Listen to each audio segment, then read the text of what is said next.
दोस्तों बहुत सारे स्टूडेंट्स ऐसे हैं जो कि यूपीएससी के असिस्टेंट लेबर कमिश्नर एग्जाम की प्रिपरेशन में इंटरेस्टेड हैं, लेकिन उनके बहुत सारे डाउट हैं कि इस एग्जाम का पैटर्न क्या होता है, इस एग्जाम को कितनी स्टेजेस में कंडक्ट करवाया जाता है, क्या इस एग्जाम के रिक्रूटमेंट टेस्ट में नेगेटिव मार्किंग होती है, इस एग्जाम का इंटरव्यू कहां पर होता है, कैसे होता है। ऐसे बहुत सारे डाउट उनके मन में है। तो इस वीडियो में मैं आप लोगों को कंप्लीट पैटर्न डिटेल्स बताने वाला हूं फॉर यूपीएससी एएलसी एग्जाम। लेकिन आगे बढ़ने से पहले मैं आप लोगों से रिक्वेस्ट करूंगा कि अगर आप लोग यूपीएससी एएलसी एग्जाम की प्रिपरेशन करना चाह रहे हो और इस एग्जाम की प्रिपरेशन बहुत अच्छी करना चाह रहे हो, तो आप लोगों के पास एक बहुत ही इंपॉर्टेंट रिसोर्स प्रीवियस पेपर इस एग्जाम के पक्का होने चाहिए, क्योंकि वो हमें गाइड करते हैं कि किस तरीके का पेपर आप लोगों को एग्जाम में देखने को मिलेगा। तो आप लोग यहां से डाउनलोड कर सकते हैं 2017-2023 के पेपर को। आप लोगों को लिंक वीडियो के डिस्क्रिप्शन में मिल जाएगा। और दोस्तों मैं ये भी कहना चाहूंगा कि वीडियो उन्हीं बच्चों के लिए है जो कि एएलसी की एग्जाम की प्रिपरेशन में इंटरेस्टेड है और इस एग्जाम को अपना टारगेट बनाने की सोच रहे हैं। वो बच्चे जो कि इस एग्जाम की प्रिपरेशन को अभी प्लान नहीं करने वाले, वो इस वीडियो को स्किप कर सकते हैं। अब दोस्तों बात करने वाले हैं कि इस वीडियो में क्या डिस्कस करने वाले हैं। बेसिकली हम सबसे पहले डिस्कस करेंगे कि भाई इस एग्जाम का पैटर्न क्या है, ठीक है, आप लोगों को कितनी स्टेजेस में एग्जाम देखने को मिलेगा, और उसके बाद बात करेंगे कि भाई एएलसी के रिक्रूटमेंट टेस्ट का पैटर्न क्या है, ठीक है, यहाँ पे आपको कितने नंबर ऑफ क्वेश्चन देखने को मिलते हैं, कितना टाइम मिलता है, नेगेटिव मार्किंग होती है नहीं होती है, sectional timing sectional cut off होती है नहीं होती है, वो सारे डिटेल हम डिस्कस करेंगे। और लास्ट में हम बात करेंगे कि what is the pattern of ALC interview, यहाँ पर इंटरव्यू किस तरीके से कंडक्ट होता है, कितने बच्चों को पर डे पर स्लॉट बुलाया जाता है, कहां पर इंटरव्यू होता है, तो ये सारी बात हम यहाँ पर डिस्कस करने वाले हैं। तो एक बहुत ही इंपॉर्टेंट वीडियो उन सभी बच्चों के लिए जो कि पैटर्न के बारे में काफी इंफॉर्मेशन जानना चाहते हैं। तो सबसे पहले मैं आप लोगों को बताना चाहूंगा कि जो ALC assistant labour commissioner exam है, ये लेबर इन्फोर्समेंट ऑफिसर एग्जाम के साथ क्लब होकर कंडक्ट करवाया जाता है। जैसे अगर मैं बात करूं ईपीएफओ के एपीएफसी और ईओ एग्जाम की, तो इस बार एपीएफसी और ईओ का एक सिंगल पेपर हुआ है, ठीक है, एक ही सिंगल रिक्रूटमेंट टेस्ट के थ्रू लोगों को सिलेक्ट किया गया है for APFC interview and for EO interview. तो सिमिलरली यहां पर भी जब भी असिस्टेंट लेबर कमिश्नर एग्जाम पिछले कुछ सालों में हुआ है, उसके साथ ही लेबर इन्फोर्समेंट ऑफिसर एग्जाम भी कंडक्ट हुआ है। तो एक सिंगल रिक्रूटमेंट टेस्ट के थ्रू आप लोगों को एएलसी एग्जाम और एलईओ एग्जाम के इंटरव्यू के लिए बच्चे सिलेक्ट होते हुए दिखेंगे। तो यहां पर ये जो एग्जाम प्रोसेस है, ये 2 स्टेज एग्जाम प्रोसेस फॉलो करता है, जहां पर सबसे पहली स्टेज है रिक्रूटमेंट टेस्ट और सेकंड स्टेज है इंटरव्यू। तो यहां पे आप लोगों को यूपीएससी सिविल सर्विस एग्जाम की तरह या फिर आरबीआई ग्रेड बी एग्जाम की तरह या फिर नबार्ड ग्रेड एग्जाम की तरह 3 स्टेज देखने को नहीं मिलेंगी। Prelims, mains interview, phase 1 phase 2 interview ऐसा देखने को नहीं मिलेगा। यहां पर आपको सिर्फ 2 ही स्टेज देखने को मिलेंगी, जहां पर पहली स्टेज है रिक्रूटमेंट टेस्ट और सेकंड स्टेज है इंटरव्यू।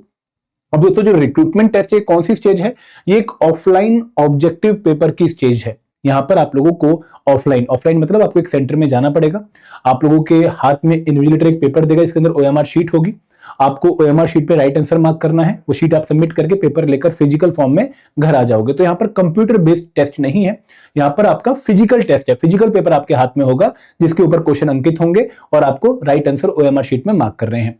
दोस्तों ऑब्जेक्टिव का मतलब क्या है कि सारे के सारे क्वेश्चन यहां पर आप लोगों को एमसीक्यू बेस्ड देखने को मिलेंगे, मल्टीपल चॉइस क्वेश्चन देखने को मिलेंगे, जहां पर एक क्वेश्चन और उसके 4 ऑप्शन होंगे। यहां पर एक भी क्वेश्चन आप लोगों को डिस्क्रिप्टिव क्वेश्चन देखने को नहीं मिलेगा। तो सारे के सारे क्वेश्चन क्या है, यहां पर multiple choice question objective paper है। तो यहां पर ऑफलाइन ऑब्जेक्टिव पेपर की रिक्रूटमेंट स्टेज आपकी पहली स्टेज है एग्जाम की। इस स्टेज को जो बच्चा क्वालिफाई कर लेगा वो जाएगा सीधा फाइनल स्टेज में और सेकंड स्टेज में, जिसका नाम है इंटरव्यू स्टेज। यहां पर आप लोगों का पर्सनैलिटी टेस्ट होता है। और दोस्तों यहां पर अगर आप इस स्टेज को भी क्वालिफाई कर लेते तो आप लोगों के जो है फाइनल चांसेस जो है सिलेक्शन के हो जाते हैं और आप सिलेक्ट माने जाते हो एएलसी पोस्ट पे, ठीक है। तो यहाँ पे 2 स्टेजेस है, रिक्रूटमेंट टेस्ट और इंटरव्यू टेस्ट।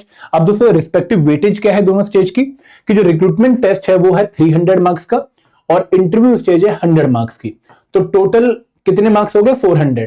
तो यहाँ पे 400 में से 75% वेटेज, मतलब 300 मार्क्स का पेपर हो गया तो 75% वेटेज है आपके रिक्रूटमेंट टेस्ट की और 125% वेटेज है आप लोगों के इंटरव्यू की।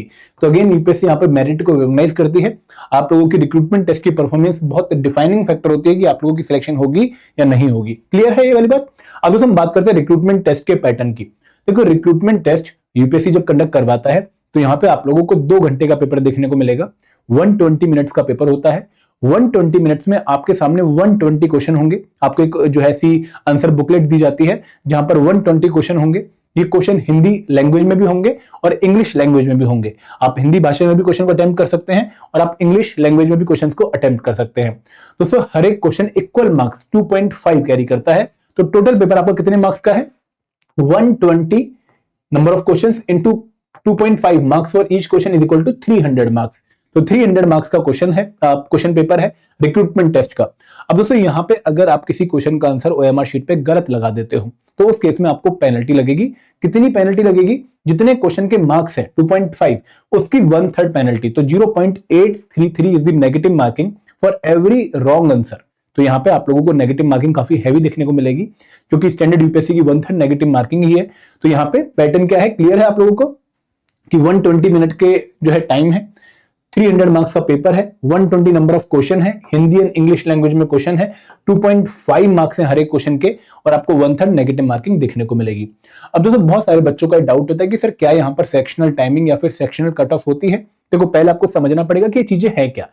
सेक्शनल टाइमिंग का मतलब ये होता है कि आप लोगों को जितने भी कंपोनेंट हैं इस पर्टिकुलर पेपर में, जैसे आप लोगों को लेबर लॉस देखने को मिलेगा, आईआर देखने को मिलेगा, आपको सोशल सिक्योरिटी एक्ट्स देखने को मिलेंगे, आपको क्वांट देखने को मिलेगा, आपको करंट अफेयर देखने को मिलेगा। तो क्या हर एक कंपोनेंट के लिए कुछ टाइम फिक्स किया गया है कि आउट ऑफ 120 मिनट आप इतने मिनट इस पर्टिकुलर कंपोनेंट के लिए ही डिवोट कर सकते हो?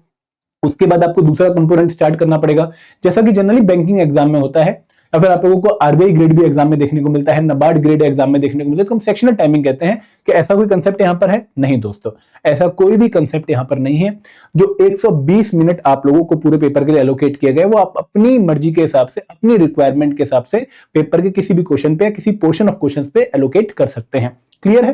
तो यहाँ पे सेक्शनल टाइमिंग का कंसेप्ट नहीं है। सिमिलरली यहाँ पर सेक्शनल कट ऑफ का जो है कंसेप्ट भी नहीं है। सेक्शनल कट ऑफ क्या होती है कि आपको हर एक कंपोनेंट के लिए कुछ मिनिमम नंबर ऑफ स्कोर अर्जित करने पड़ेंगे, तभी जाकर आपका वो कंपोनेंट जो है कट ऑफ से ऊपर माना जाएगा और आपकी ओवरऑल कट ऑफ बाद में चेक करी जाएगी।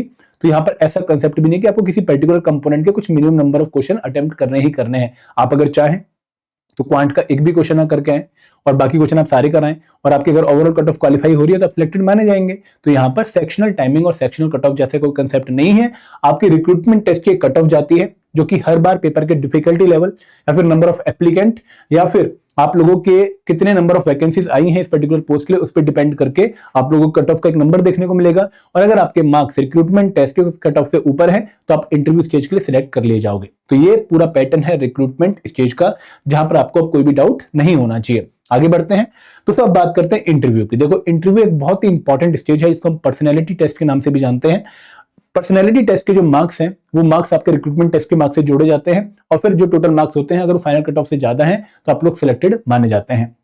दोस्तों यहाँ पे बच्चों को डाउट आता है कि सर इंटरव्यू किस तरीके से होता है।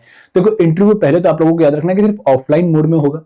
आप लोगों को फिजिकली यूपीएससी के धौलपुर हाउस ऑफिस में जाके इंटरव्यू देना पड़ता है अपने स्लॉट और अपनी एग्जाम डेट के हिसाब से, इंटरव्यू डेट के हिसाब से, और ये इंटरव्यू सिर्फ ऑफलाइन मोड में होगा। इंटरव्यू आप हिंदी या इंग्लिश भाषा दोनों ही भाषा में दे सकते हो, आपकी जो बेटर कमांड है कम्युनिकेशन की उस लैंग्वेज को आप चूज कर सकते हो। बट आप regional languages like Kannada, Malayali, Maratha, Bengali, इनमें आप इंटरव्यू नहीं दे सकते। ठीक है, इंटरव्यू आपका 100 मार्क्स का है। और दोस्तों यहाँ पे आप लोगों को इंटरव्यू में स्लॉट वाइज और डेट वाइज बुलाया जाता है। फॉर एग्जाम्पल अगर मान लो 100 बच्चों को इंटरव्यू के लिए सिलेक्ट किया गया है तो पहले दिन आप लोगों को 2 स्लॉट में बुलाया जाएगा। ठीक है, पहले स्लॉट में जिसको हम फोरनून सेशन या फिर मॉर्निंग सेशन कहते हैं, यहाँ पर 20 बच्चों को बुलाया जाएगा और उनको 9 बजे रिपोर्ट करने के लिए बोला जाएगा। फिर दूसरे स्लॉट में आफ्टरनून सेशन में 20 बच्चों को और बुलाएगा, इनको रिपोर्ट करने के लिए बोला जाएगा। तो एक स्लॉट में 20 और एक दिन में 40 बच्चे, क्योंकि 2 स्लॉट होते हैं, एक फोरनून स्लॉट और एक आफ्टरनून स्लॉट। आपके 40 बच्चों को एक दिन में बुलाएगा, लगभग 2.5 दिनों में, मतलब 5 स्लॉट्स में इंटरव्यू पूरा कंडक्ट हो जाएगा। तो इस तरीके से ऑफलाइन मोड में आप लोगों के यूपीएससी ऑफिस में इंटरव्यू कंडक्ट होते हैं। अब दोस्तों इंटरव्यू में इन्होंने एक बहुत इंपॉर्टेंट क्राइटेरिया मेंशन कर रखा है, वो है मिनिमम मार्क्स का क्राइटेरिया। आप लोगों को अपनी कैटेगरी के हिसाब से कुछ मिनिमम मार्क्स स्कोर करने पड़ेंगे इंटरव्यू में। रिक्रूटमेंट टेस्ट में ऐसा कोई नंबर नहीं है, आप लोगों को एक ओवरऑल कट ऑफ क्वालिफाई करनी है जो कि हर कैटेगरी के लिए अलग होगी, बट प्री डिफाइंड नहीं है कि भाई आपको इतनी ही कट ऑफ देखने को मिलेगी। वो पेपर के डिफिकल्टी लेवल के हिसाब से हर बार वेरी करती है। बट यहां पर इंटरव्यू में आप लोगों के जो मिनिमम मार्क्स का नंबर है वो पहले से ही इन्होंने डिफाइन कर दिया है। फॉर एग्जांपल अगर आप जनरल कैटेगरी, अनरिजर्व कैटेगरी या फिर ईडब्ल्यूएस कैटेगरी से बिलोंग करते हैं, इकोनॉमिकली वीकर सेक्शन कैटेगरी से बिलोंग करते हैं, तो आपके इंटरव्यू के जो मार्क्स हैं वो 50 या फिर 50 से ऊपर होने चाहिए आउट ऑफ 100। अगर मार्क्स कम है तो आप सिलेक्टेड नहीं माने जाएंगे, भले ही आपके overall number overall cut off से ज्यादा बन रहे हो। मैं भी आपको एग्जांपल देके दिखाऊंगा। दूसरी बात कि अगर आप ओबीसी कैटेगरी से बिलोंग करते हैं और आपके नंबर 45 या फिर 45 से ऊपर है तभी आपकी सिलेक्शन मानी जाएगी।